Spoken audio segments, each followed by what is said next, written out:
Past life में एक ये कंसेप्ट होता है कि एक तो पास्ट लाइफ देखना और ये भी देखना कि पिछले जीवन में जब मृत्यु हुई उसके बाद जब ये सोल गई तो कहाँ गई।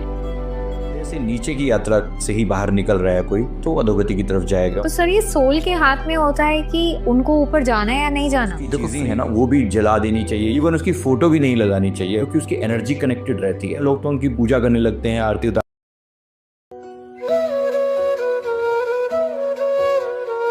टॉपिक में कि एक सोल का मृत्यु के बाद कैसी जर्नी होती है। नमस्ते सर, कैसे हैं आप? हाँ जी, नमस्कार जी। ठीक, स्वागत है आपका द स्पॉटलाइट शो में।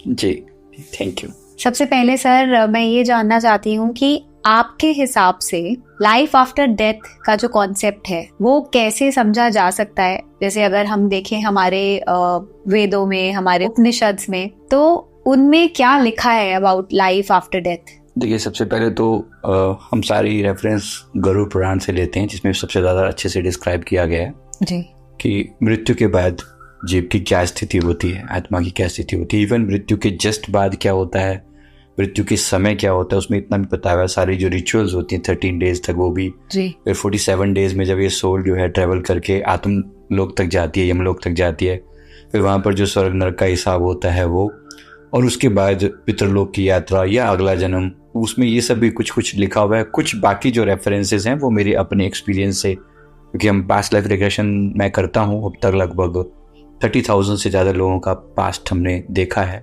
अच्छा। उसमें पास्ट लाइफ में एक ये कंसेप्ट होता है कि एक तो पास्ट लाइफ देखना और ये भी देखना कि जब पिछले जीवन में जब मृत्यु हुई उसके बाद जब ये सोल गई तो कहाँ गई और उसके साथ फिर क्या हुआ। ये पॉसिबल है, ये भी देखना पॉसिबल, ये पॉसिबल है और आपने देखा हुआ है। जी जी। इसे LBL के नाम से जानते हैं, मतलब लाइफ बिटवीन लाइव्स। दो जीवनों के बीच में ये आत्मा क्या करती है, जो सोल की जर्नी है। हाँ, अच्छा। उसको भी देखा जा सकता है, ये पॉसिबल है, ये भी कंसेप्ट है। अच्छा। डॉक्टर रेमंड मोडी ने इस पर पूरी बुक लिखी है इस के ऊपर।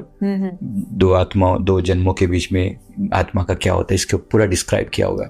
तो इससे ये क्या है कि सब तक ये बात पहुंच सके अच्छे से, कहीं ना कहीं ये भी कि अगला जीवन क्यों कैसे डिसाइड होता है, यानी अगले जीवन के जो कर्म है वो कैसे डिसाइड होते हैं कि आप क्या बनने वाले हो, इस जीवन में कैसे होता है। उसके बाद जैसे हम सुनते ही हैं यमलोक की यात्रा, वहाँ पर हिसाब किताब होता है, नरक होते हैं, स्वर्ग होते हैं, ये सारी बातें इसमें आती हैं। तो सर एकदम स्टार्टिंग से फिर स्टार्ट करते हैं, स्टेप बाय स्टेप चलेंगे, because this is very interesting जी। सबसे पहले जब एक मनुष्य की मृत्यु होती है, उस स्टेज पे उसकी मन की क्या अवस्था होती है, क्या वो महसूस करते हैं। अब बहुत लोगों की नियर डेथ एक्सपीरियंसेस भी हैं, तो वो जिस तरह से कहते हैं कि एक वाइट लाइट होती है and they feel very happy, उनको बहुत अच्छा लगता है, वहाँ पे कोई पेन नहीं है। जैसे हमारे शास्त्रों में लिखा हुआ है कि मरने के टाइम पर यमदूत आते हैं लेने के लिए, तो ये इसमें कितनी सच्चाई है? देखो, सबसे पहले तो मृत्यु के समय जो मन की अवस्था होती है ना,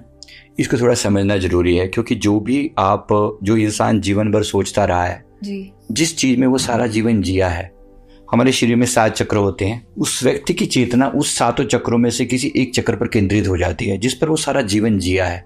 अच्छा। कोई व्यक्ति सारा दिन केवल खाने पीने पर ही जिया है तो उसके लिए मूलाधार चक्र हमारा सबसे निचला चक्र है, केवल उसका खाने पीने पे एक पशु तुल्य उसने जीवन जिया, खाया पिया मौज करे, बस इतना। दूसरा, उसने सेक्सुअल लेवल पर जिया, मतलब सेक्सुअल थॉट्स और ये सब चीजें, जैसे लोग होते हैं नशे वशे, ये सब स्वादिष्ठान चक्र की यात्रा।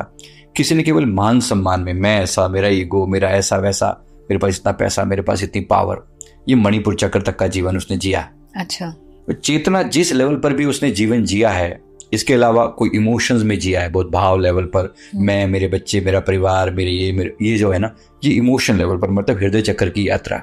ये नीचे से ऊपर की ऐसी यात्रा है, तो हृदय चक्र की यात्रा। किसी ने ज्ञान में जीवन जिया, थोड़ी समझ के साथ जीवन जिया कि चलो ये सारी बातें तो ठीक, लेकिन मरना भी है, जीवन का कोई टास्क भी है जो कंप्लीट करना है, कोई सोल कॉन्ट्रैक्ट भी है जो फिनिश करना है। इस धरती पर केवल हम खाने पीने और ये सब करने के लिए तो नहीं आए हैं, कोई बड़ा पर्पज है। तो वो थॉट चक्र तक पहुंचा, इसका मतलब वो व्यक्ति ज्ञान चक्र पर पहुंचा। कोई इससे भी ऊपर जिसने साधनाएं करी, जिसने मेडिटेशन किया, जिसने ध्यान किया, तो वो यहाँ 3rd आई तक पहुंचा। कोई उससे भी ऊपर देवी देवताओं से भी बढ़कर उसने आत्मा का ज्ञान प्राप्त किया, और उसकी यात्रा फिर होती है क्राउन से, सिर की चोटी से उसके प्राण निकलते हैं। अच्छा। तो ये यात्रा यहाँ से शुरू होती है कि आपने जीवन भर क्या किया है, उसके कंक्लूजन में आपकी सोल किस केंद्र बिंदु से जा रही है।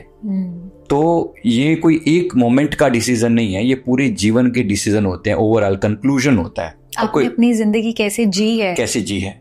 अब सीधी सी बात है, कोई व्यक्ति इमोशंस में जिया है सारा जीवन, इमोशन में जिया, मेरा बच्चा, मेरा परिवार, मेरी पत्नी, मेरा पति, वो हृदय के लेवल पर है, उसकी कोर्ड्स कनेक्टेड है जगह जगह पर, वो जाना नहीं चाहता अपने रिश्तों को छोड़कर। तो अधिकतर जो चेतना केंद्रित होती है वो हृदय चक्र पर केंद्रित होती है। अब हृदय से ही बाहर निकलेगी तो हृदय आघात जिसे हम बोलते हैं, मतलब हार्ट डिजीज हुई तो उसके हार्ट फेल हुआ, तो यहाँ से चेतना बाहर निकल रही है, इसका सीधा सीधा इंडिकेशन है।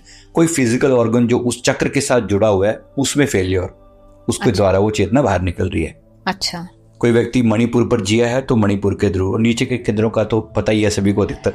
कहने का अर्थ है कि अब ये कितनी अच्छी यात्रा करी, जीवन मिला, एक इंसान का जीवन, और किसी व्यक्ति ने केवल पशु तुल्य जीवन ही जिया, केवल खाने पीने में या मौज मस्ती में या फिर शराब में, तो उस सैक्रल चक्र से प्राण निकल रहे हैं। इंसान की यात्रा हो तो यहाँ से सकती थी, मतलब क्राउन से बाहर जा सकता था, नीचे के केंद्रों से बाहर गया तो कितनी अधोगति है ये। ऐसा मैंने जितना मेरी अंडरस्टैंडिंग है कि अगर कोई चेतना जो है हृदय से नीचे की यात्रा से ही बाहर निकल रहा है कोई, तो अधोगति की तरफ जाएगा। मतलब वो डेफिनेटली जरूरी नहीं है कि उसको अगला जन्म इंसान का ही मिले। अच्छा, उसने इंसान के ऐसे काम ही नहीं किए कि वो इंसान के लेवल पर आ सके।